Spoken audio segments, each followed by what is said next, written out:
Allez, c'est parti. Alors, on va poser le cadre général et puis après on en viendra petit à petit à Proclamex. Moi, l'un des grands axes de mon mandat, donc depuis que je suis député, c'est vraiment de travailler sur cette vision qu'on appelle Grande Provence. Alors, c'est quoi la Grande Provence? La Grande Provence, c'est quelque chose qui a vu le jour au moment où on a créé French Tech Culture. C'est-à-dire que pour obtenir le label French Tech, il a fallu, pour le ministère, qu'on ne soit pas que Avignon. Donc il a fallu qu'on aille taper aux portes des villes voisines, qui étaient Nîmes, qui étaient Arles, Cavaillon, Carpentras, etc., etc. Et à l'époque, on a mis dans le dossier French Tech quasiment 400 communes, avec 16 EPCI, 16 communautés de communes, 16 agglomérations. Ensuite, au-delà de French Tech, ça a donné des idées aux élus, et entre-temps, je suis devenu élu, de monter une association qui ne faisait pas que du numérique et de la culture, comme French Tech, mais voulait travailler sur le bassin Grande Provence pour faire beaucoup d'autres sujets, circulation, sécurité, etc., etc. Et donc là, on a monté, il y a plus de 2 ans, une association qui s'appelle Grande Provence tout court. Et donc cette association regroupe ces 400 communes-là, avec toujours ces 16 EPCI qui sont donc sur 3 départements, le Vaucluse, le Gard, le nord des Bouches-du-Rhône, et sur 2 régions, donc sont l'Occitanie et PACA, région sud maintenant.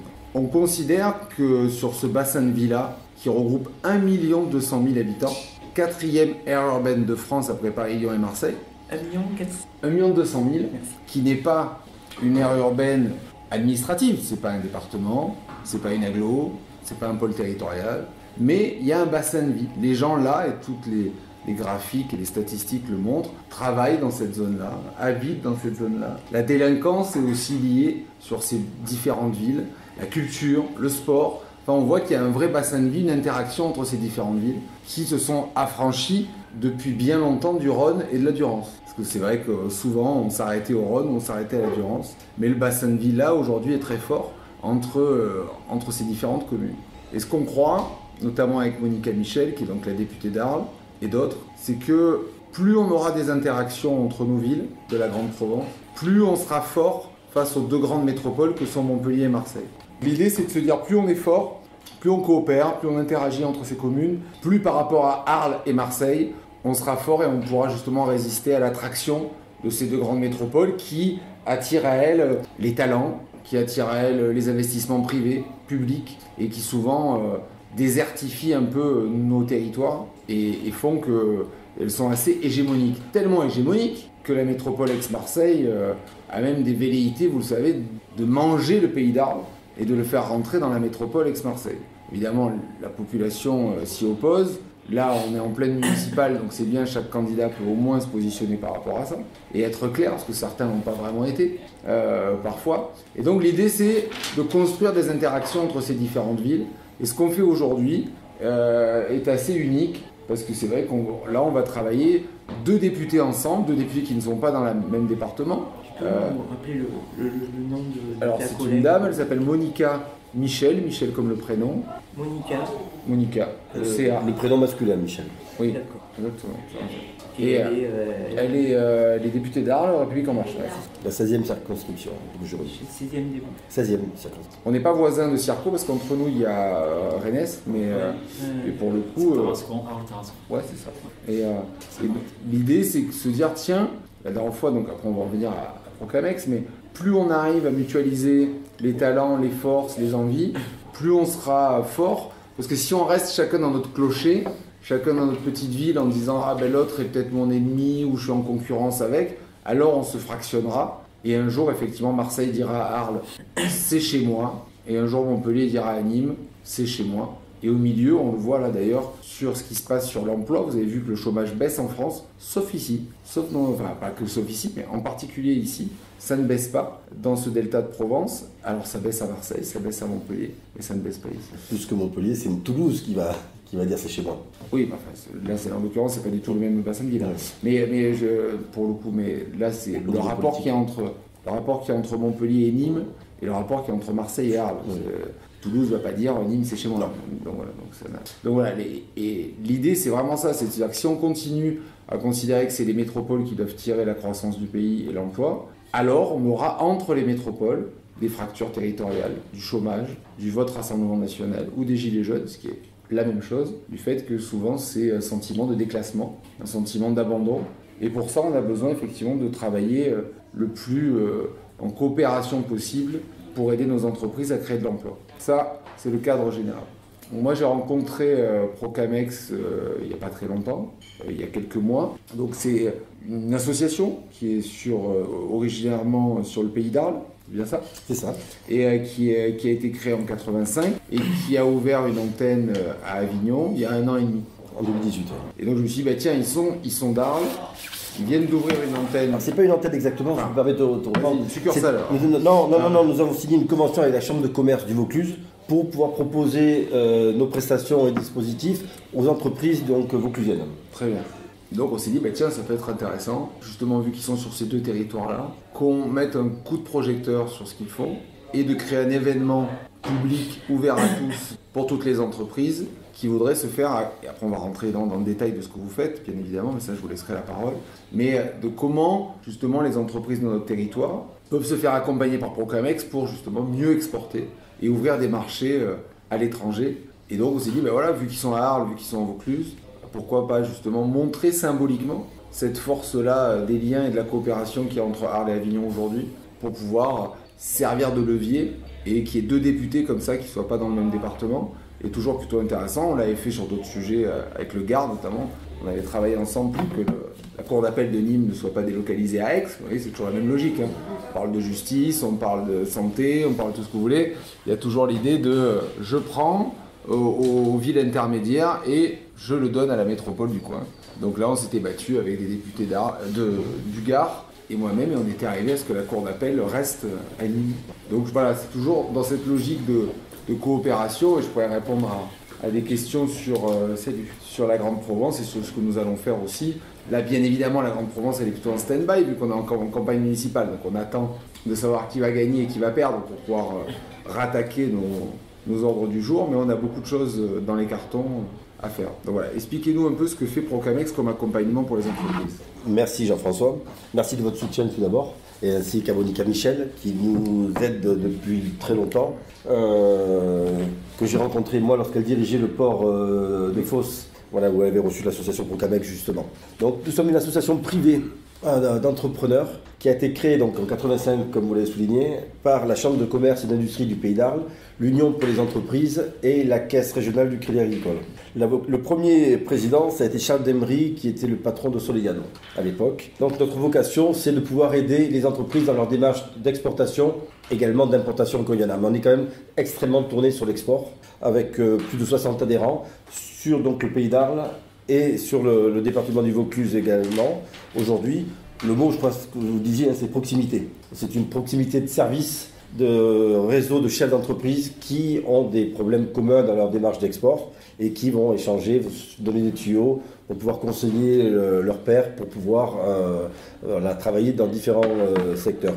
On touche des TPE, bien sûr, des primo-exportateurs qui veulent se lancer donc, sur des marchés étrangers. On touche des PME et puis on touche également des grandes entreprises. Et on a eu le plaisir récemment donc, d'enregistrer la venue chez Procamex de l'entreprise McCormick, une très grosse boîte, extrêmement bien structurée. La démarche, ce n'est pas de les aider, je pense que c'est plutôt eux qui vont pouvoir aider certaines entreprises de notre association, et notamment du même secteur d'activité. Voilà, toujours en se basant sur un réseau d'entreprises avec des informations basées à l'étranger, de succursales, de filiales, etc. C'est un peu aussi des gens qui sont, je veux dire, à la retraite ou pas, qui viennent un peu aider, d'expérience. Moi, je préside l'association depuis plus de 3 ans. Nous avons un bureau composé de 15 administrateurs, tous chefs d'entreprise bénévoles. Et puis, j'ai 3 conseillers, j'en ai 4 même maintenant, dont 3 retraités, effectivement. Jean-François Covy, qui est l'ancien responsable d'export de McCormick, justement, et qui nous a permis de faire rentrer cette entreprise dans notre giron. François Perrin, merci, qui a été l'ancien directeur Europe de Nestlé. Et puis, nous avons Roland Pastor, qui a été l'ancien directeur régional des douanes. Voilà. Donc, là encore, des gens qui viennent nous apporter leur expérience, leurs compétences, de manière tout à fait gracieuse, bien évidemment, au service, encore une fois, des entreprises. Il y a le mot proximité, il y a aussi le mot générosité chez Procamex. On fait ça bénévolement pour aider les autres, comme nous, on a été aidés lorsqu'on a démarré. Oui, c'est vraiment ça, il y a une sorte de transmission comme Oui, ça, c'est vrai. de savoir, d'expérience, quoi. C'est vrai. Moi, on en profite au quotidien, hein, sur certains marchés, quand vous allez travailler en Égypte, au Maghreb, au Moyen-Orient. C'est pas forcément évident d'avoir toujours les bonnes informations. Et donc, on a la chance d'avoir des entreprises bien structurées chez Procamex qui vont nous permettre d'avoir accès à certains réseaux. Je pense également au réseau des conseillers du commerce extérieur de la France. Nous en avons quelques-uns au bureau et dans notre association, ce qui permet donc d'avoir accès, encore une fois, à cette information qui est prédominante, hein, quand on veut faire une démarche d'exportation. Si on n'est pas bien préparé, c'est très compliqué. Aujourd'hui, on est dans une période de mondialisation. Exporter, c'est pas très difficile, techniquement parlant. Par contre, il faut bien se préparer, bien s'organiser. Sinon, c'est voué à une très grande difficulté. Voilà, donc le but, c'est de pouvoir bénéficier de conseils de gens qui sont déjà aguerris sur le sujet. Voilà. Alors, comment aide-t-on les entreprises? Au travers de différents dispositifs. Nous avons 2 dispositifs majeurs. Le premier s'adresse aux entreprises primo-exportatrices. Ça s'appelle Starter. Et donc, l'idée, c'est d'aider l'entreprise en lui mettant un stagiaire en temps partagé pendant 6 mois. Un stagiaire de niveau Master 2 en commerce international. Donc, des étudiants extrêmement pointus qui sont sélectionnés par Aurore, par une équipe de chefs d'entreprise et qui vont travailler donc dans l'entreprise pendant 6 mois de début avril à fin septembre.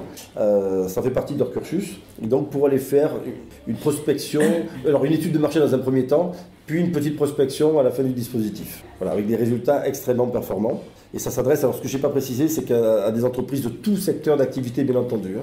On a des entreprises de prestations de services, de l'industrie, de l'agroalimentaire, bien évidemment, qui est certainement le secteur d'activité le plus représenté chez Procamex. Notamment un semencier, je crois. Alors nous avons un semencier, Gauthier Semences, effectivement. Je connais bien mes dossiers, c'est un truc de fou. Ouais, je vois. Alors, moi je fabrique par exemple des biostimulants sur fond vieille. Donc des compléments nutritionnels pour les plantes. Alors, on a une petite structure de 6 personnes. J'ai 5 nationalités et on fait 85% d'export dans une quinzaine de pays. Et je suis administrateur de l'association depuis, je crois, 22 ans. C'est quoi le nom de votre produit? Delbon, D-E-L-B-O-N. Et donc Ce sont des biostimulants. Ce sont des produits nutritionnels, donc des plantes et du sol. Par exemple, c'est pour l'agriculture biologique et raisonnée. Ma matière première principale, c'est de la mélasse de betterave. J'ai des mélasses de canne à sucre, voilà, des choses comme ça qui permettent de stimuler naturellement les plantes. Et on multiplie donc des micro-organismes ou des protéines dans nos fermenteurs. On fait des oligo-éléments aussi, voilà, des produits adaptés à certains sols, à certaines cultures. Et on fait ça donc dans une quinzaine de pays. Deuxième dispositif. Et alors j'ai bénéficié, moi, des deux dispositifs. Je suis un récidiviste parce que j'ai dû les faire, je crois, 3 fois chacun en 22 ans. Donc j'ai fait Starter qui m'a permis de démarrer sur la Turquie et puis alors l'Espagne où on était déjà un petit peu présent, mais on voulait renforcer notre position à l'époque.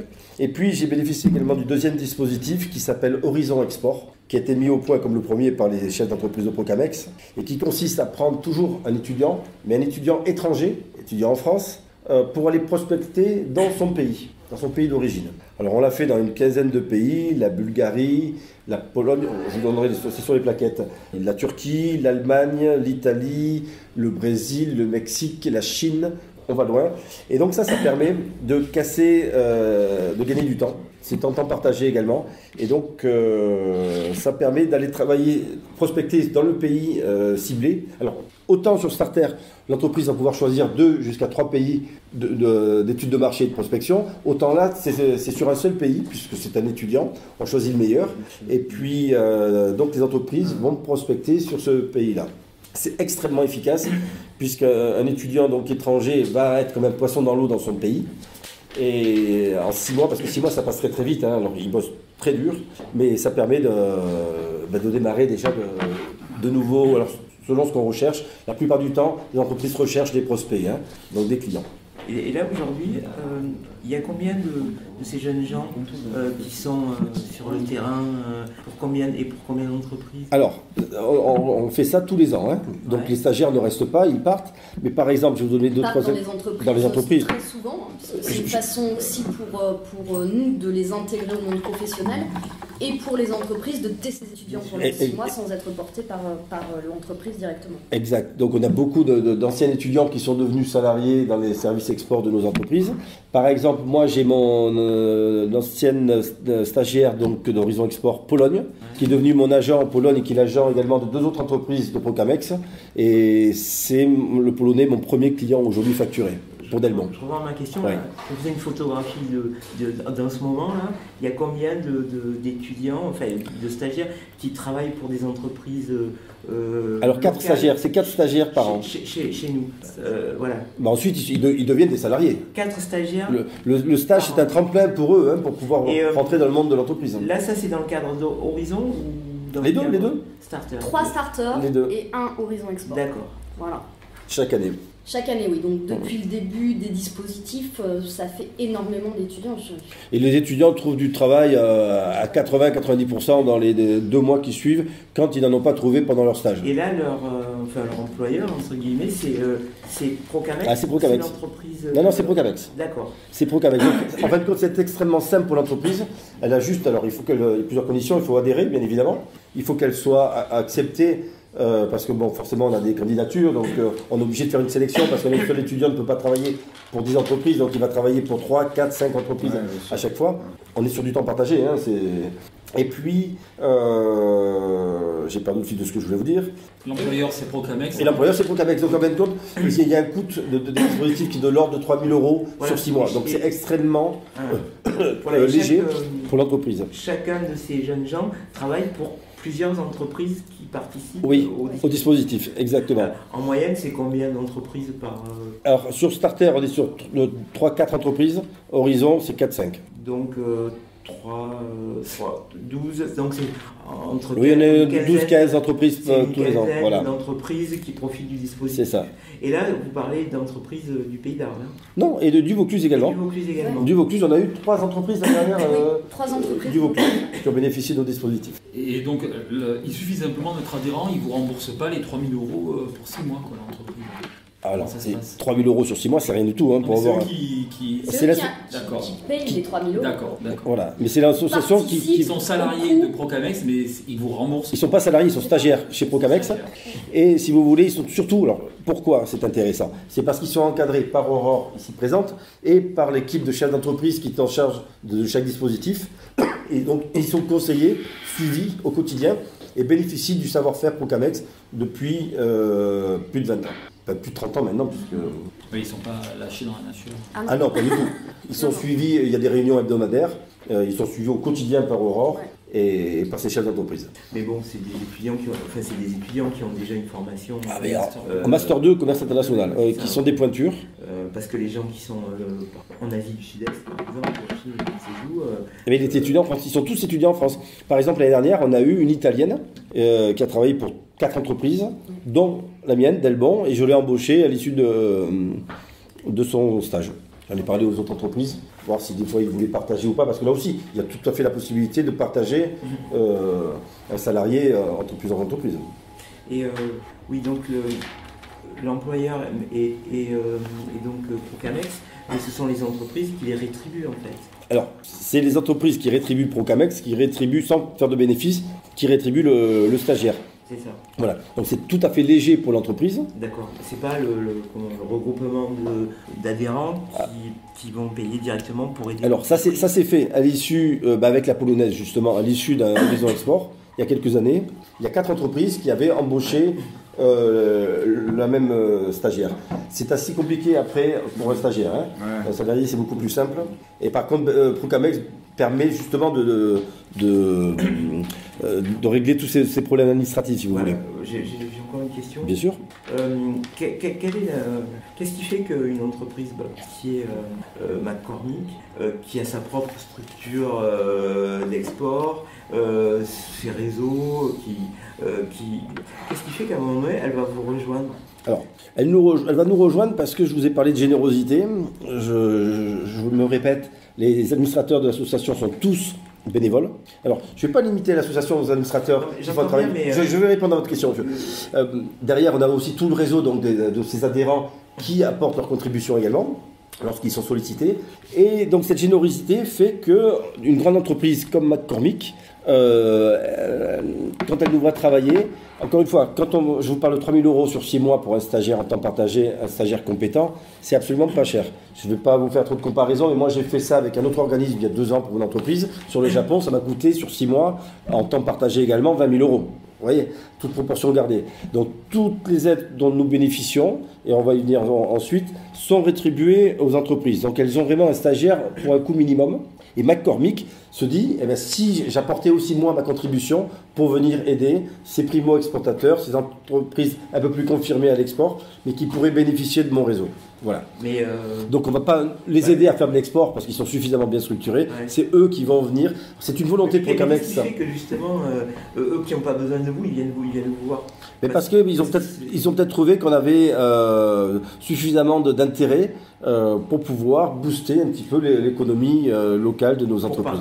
Pour les aider sur des démarches tout à fait honorables d'aller proposer nos produits et prestations à l'étranger.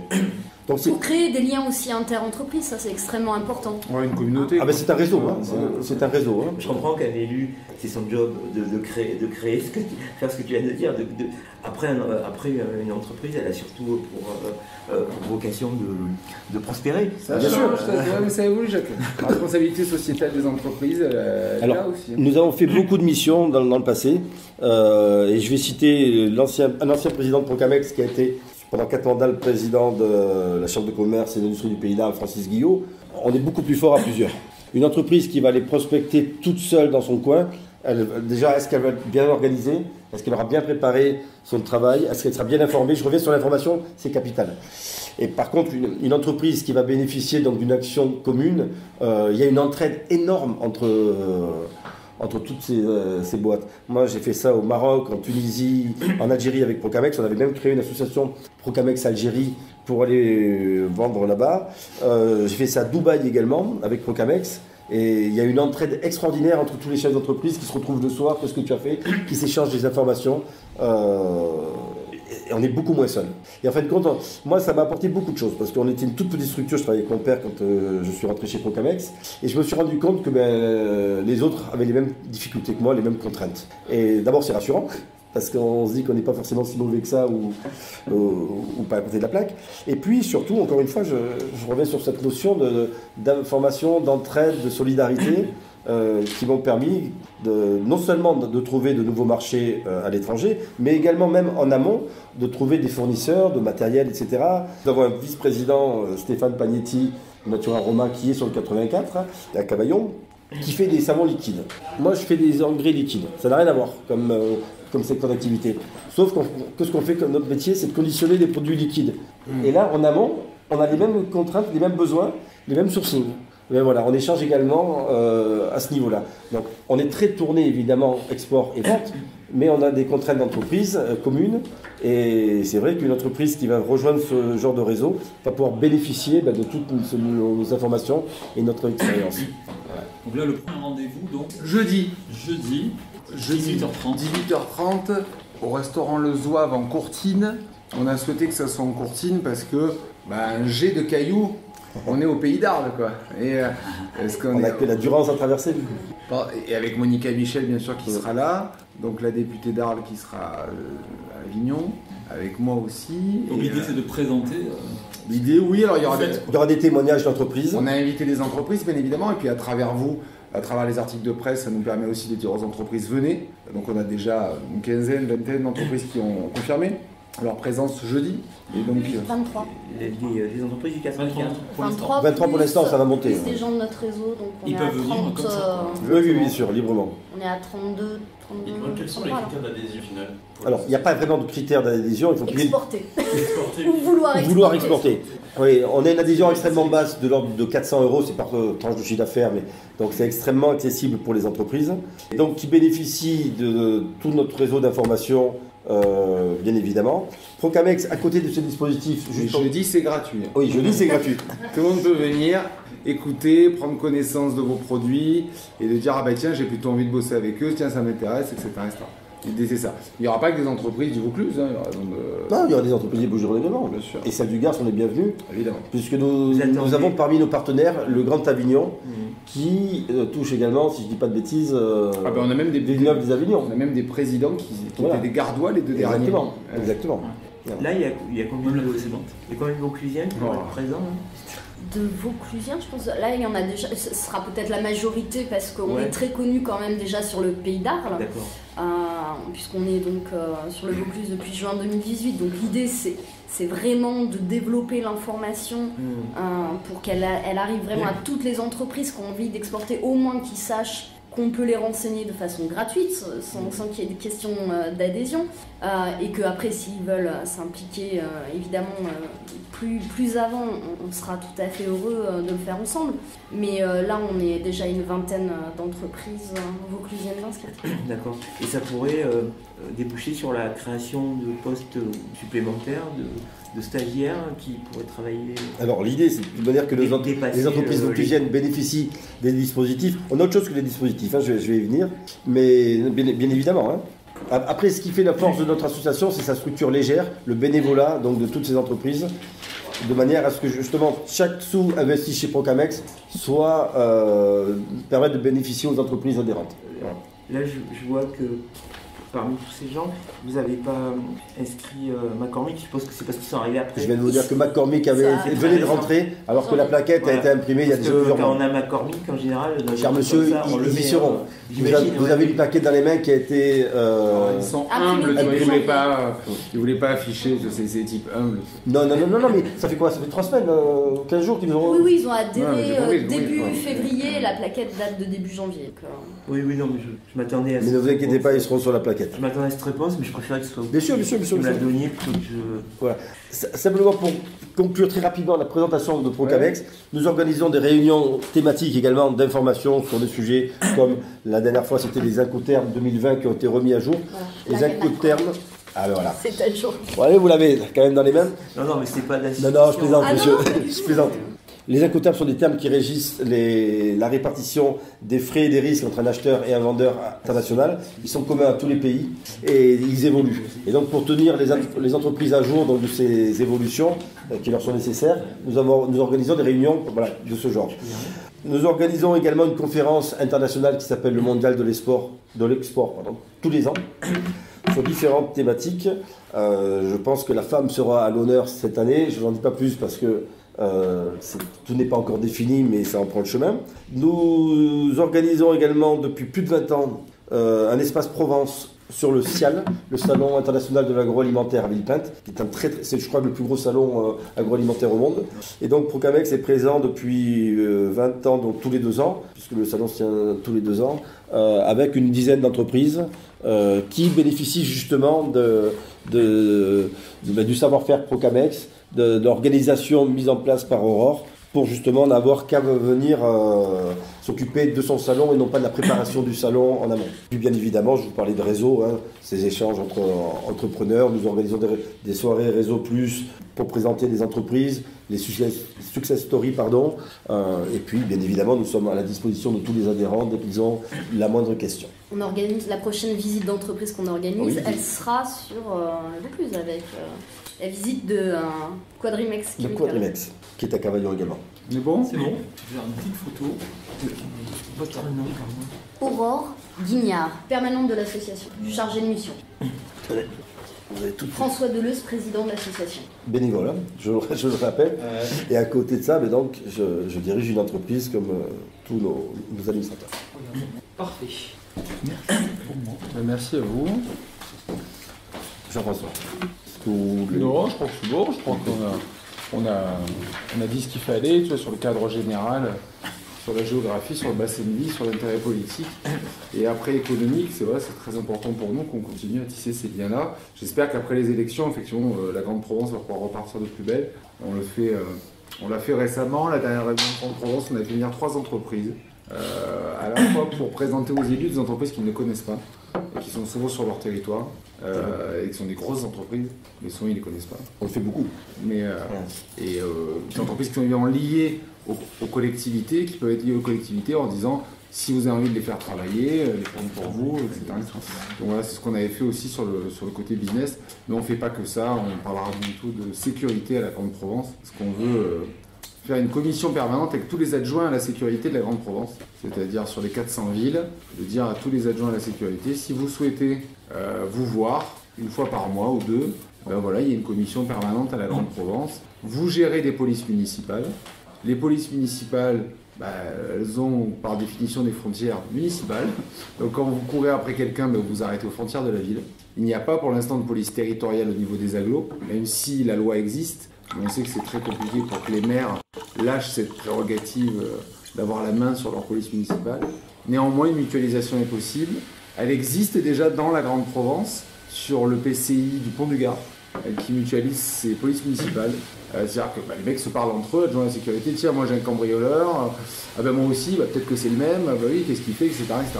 Et puis aussi, ils mutualisent leurs effectifs. Tiens, j'ai une fête votive, moi, samedi, tu peux pas m'envoyer 2 policiers supplémentaires? Ben, si, bien sûr, je te les renverrai, etc. L'idée, encore une fois, vous l'avez compris, c'est toujours de casser les frontières administratives. On les casse là sur le département et la région en travaillant justement au sein de la Grande Provence sur l'économie. Mais sur la sécurité, c'est très important parce que la délinquance, elle, ça fait longtemps qu'elle s'est affranchie des frontières administratives et des frontières des villes.